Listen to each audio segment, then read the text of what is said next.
दोस्तों, लोग सही कहते हैं, जो किस्मत का लिखा जोखा है उसे कोई बदल नहीं सकता है। एक राजा, एक किसान और नियति का खेल कैसे खिलता है, आज हम आपको बताने जा रहे हैं। अरावली की पहाड़ियों की गोद में बसा था मेघगढ़, महाराजा रणवीर सिंह का राज्य। मेघगढ़ अपनी वीरता और समृद्धि के लिए जाना जाता था, लेकिन महाराजा रणवीर सिंह के दिल में एक अजीब सी बेचैनी थी। उन्हें लगता था कि उनकी प्रजा खुश नहीं है। उसी मेघगढ़ में पहाड़ियों के नीचे एक छोटा सा गांव था, जहां एक गरीब किसान भीम अपनी पत्नी गंगा और 3 बच्चों के साथ रहता था। भीम एक मेहनती और ईमानदार व्यक्ति था। वह अपनी छोटी सी जमीन पर खेती करके किसी तरह अपना गुजारा चलाता था। एक रात महाराजा रणवीर सिंह ने एक अजीब स्वप्न देखा। उन्होंने देखा कि उनकी प्रजा भूखी और प्यासी मर रही है और वह खुद एक भिखारी के रूप में दर दर की ठोकरें खा रहे हैं।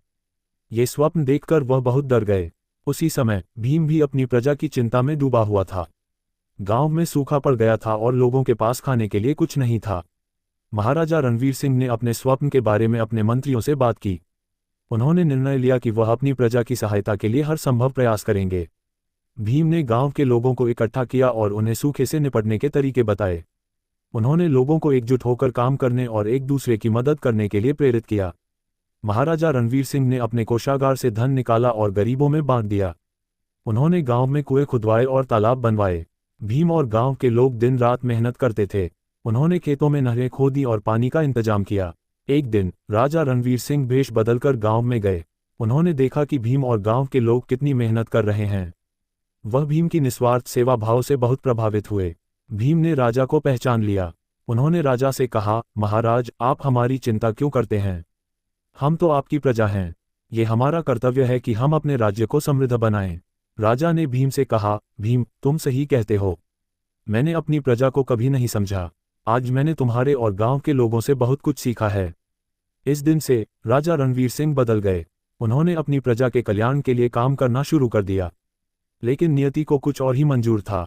एक दिन पड़ोसी राज्य ने मेघगढ़ पर आक्रमण कर दिया। राजा रणवीर सिंह और उनकी सेना ने बहुत बहादुरी से युद्ध किया, लेकिन वह हार गए।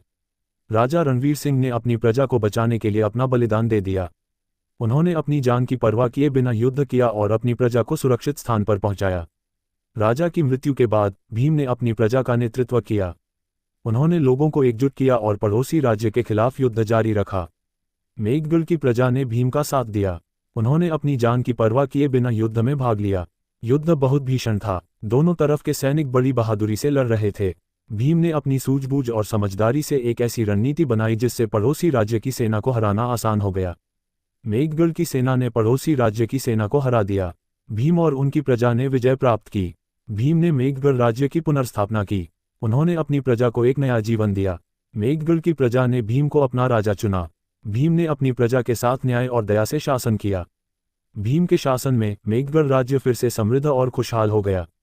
भीम ने अपने राज्य को समृद्ध बनाने के लिए कई काम किए। उन्होंने अपनी प्रजा को शिक्षा और रोजगार के अवसर प्रदान किए।